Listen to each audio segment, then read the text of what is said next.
लोग कहते हैं कि पत्नी के डांट खाने पर तुलसीदास जी बाबा जी बन गए, वैराग्य आ गया।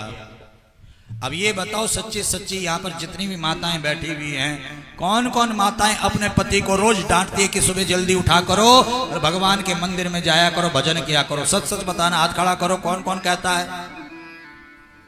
कहते हो, डांटते हो। कितने को वैराग्य आ गया बताओ? किस किस के पति जो है बाबा जी बन गए? किस किस के पति की भक्ति जागृत हो गई? ध्यान देना, ये तुलसीदास जी का पूर्व जन्म का संस्कार था, जो पत्नी की थोड़ी सी बात कहते ही वैराग्य जागृत हो गया। जिसके पूर्व जन्म के संस्कार होते हैं, उसी के संस्कार डांट खाने से जागृत होते हैं, या उसी के संस्कार कथा में जाने से जागृत होते हैं, कीर्तन में जाने से जागृत होते हैं।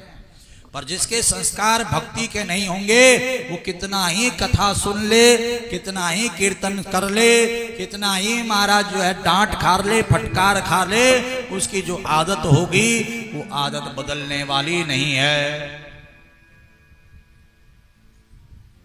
जिस प्रकार से प्रत्येक ईंधन में, प्रत्येक लकड़ी में अग्नि है, पर उस अग्नि को प्रकट करना पड़ता है, तो ऐसे ही प्रत्येक जीव के अंदर भक्ति है, पर उस भक्ति को प्रकट करना पड़ता है। और वो भक्ति चाहे आज हो जाए प्रकट, चाहे कल हो जाए, चाहे इस महीने, चाहे अगले महीने, चाहे इस वर्ष, चाहे अगले वर्ष, चाहे इस जन्म में, चाहे अगले जन्म में, वो कभी भी आपकी भक्ति, किसी भी बात से कभी भी आपकी भक्ति जागृत हो सकती है, प्रकट हो सकती है।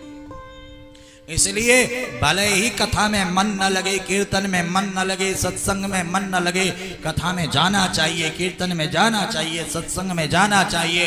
एक ना एक दिन अवश्य वो भक्ति जागृत होगी, वो प्रेम जागृत होगा, और आपकी भक्ति, आपका प्रेम एक दिन आपको परमात्मा से मिलाएगा। एक किसी ने तुलसीदास जी से पूछा कि बाबा, भक्ति करने में मन नहीं लगता है, क्या करूं?